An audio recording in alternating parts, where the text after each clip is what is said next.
Ang ina ang ilaw ng tahanan. Ang ama naman ang tinatawag na haligi ng tahanan. Ang nanay ang humuhubog at nag-aalaga sa mga anak, samantalang ang tatay naman ang magtataguyod at nagsisilbing matibay na pundasyon para sa kanilang kinabukasan. Pero sa panahon ngayon, meron na rin mga pagbabago sa papel na yan.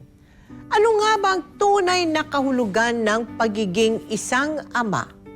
Sa aspetong pinansyal lang ba sa pangangailangan ng kanyang mga anak? O ang pagtitiis na akayin ito sa isang maselang sitwasyon at sakit? Isang dakilang ama mula sa Quezon ang pinili na samahan ang kanyang mahal na anak sa naiiba nitong laban. Tiniisang lahat, maisalba lamang ang kanyang anak na may kakaibang kapansanan. Alamin natin kung bakit at kung paanong naging isang magandang halimbawa si Don Don sa nakakaantig nating Father's Day episode na pinamagatang My Father Vlogger, The Don Don Havana Story.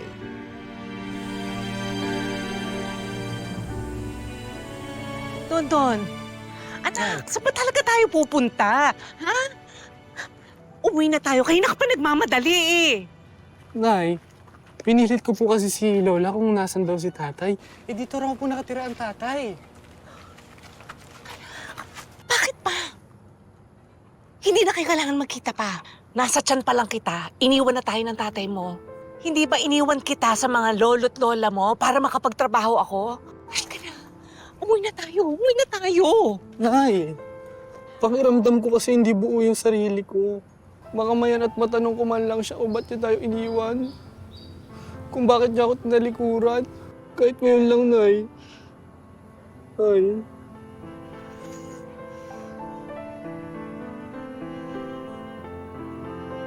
Sige.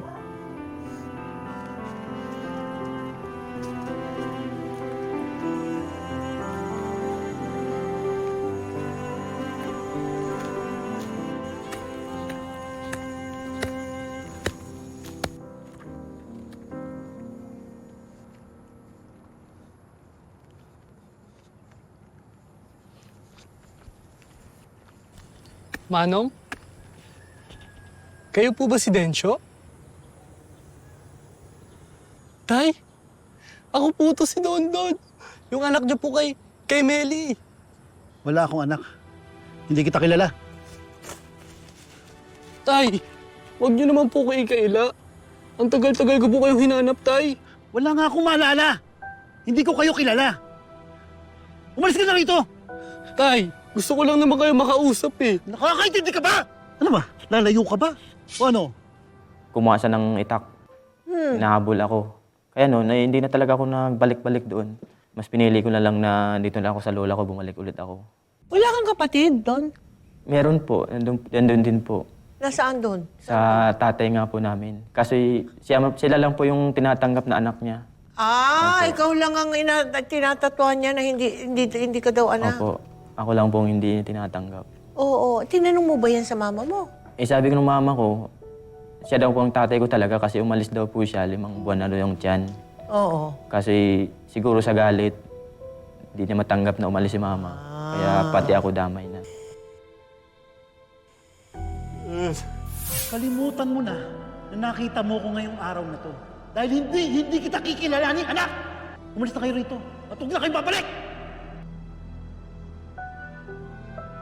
Tay! Tay! Tay! Tay! Tay! Tay! Mahal, Tay! mahal, Tay! mahal, gising!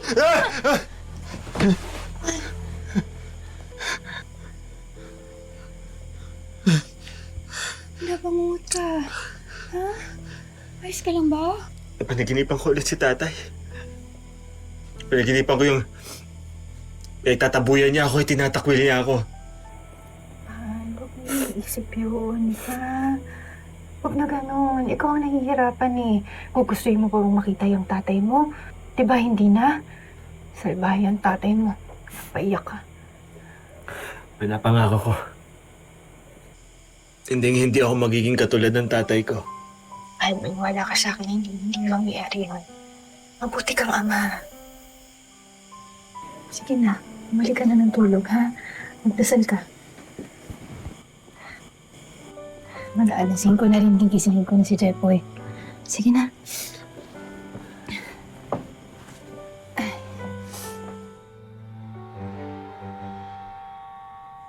Mahal, magiging tatay ka na ulit. Ha? At manganganak na ako. Sandali!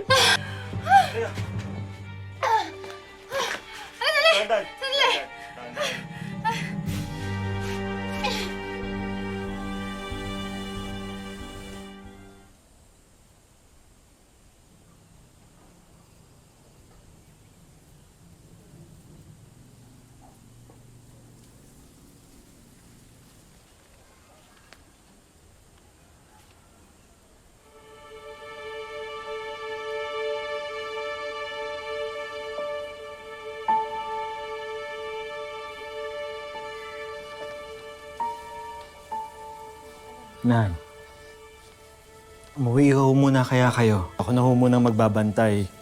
Si Jepoy naman po, naiwan ko na muna ka na Nanang Pasing. Hoy, sige. Nagpaalam naman ako doon sa amo ko eh. Gusto ko lang naman malaman kung anong lagay ng asawa mo at saka ng anak nyo. Teka, ano ba yung resibong hawak mo? Para lang ho sa mga gamot ni Melvic tsaka Dextrose po. Huwag kang mag-alala, tutulong ako.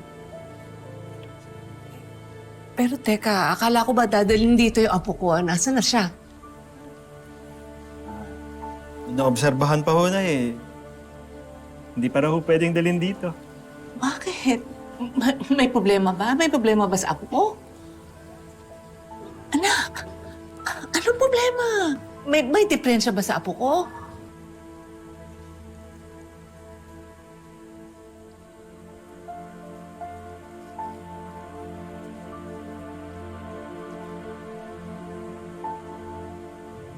Mahal, nasaan na ho yung baby namin? Dadalhin na ba dito yung baby? Dadalhin na po ba dito? Sana si Nikki?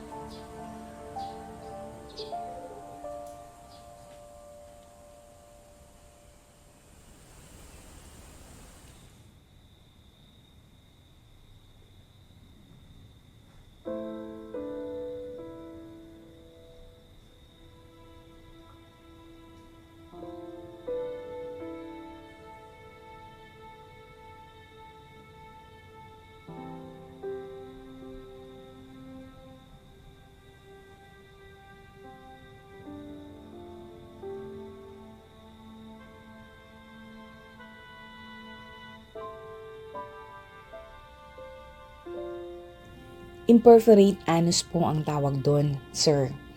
Isang kondisyong hindi nabuo ng maayos ang butas ng puwet niya. Kaya walang madadaanan ng dumi niya. Kapag ganyan ho, kailangang operahan agad para makagawa ng tamang daanan. Gagawa ho ng butas sa tiyan niya para doon padaanin ang dumi niya.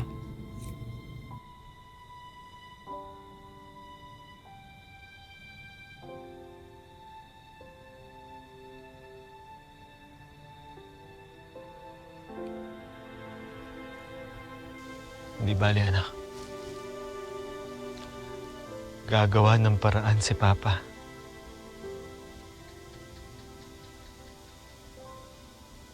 Hindi kita pababayaan. Kahit saan pa tayo makarating. Basta gumaling ka lang.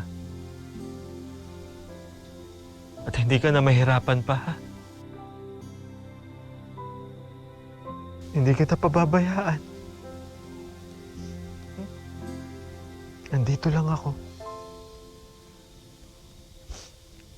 Nandito lang si Papa.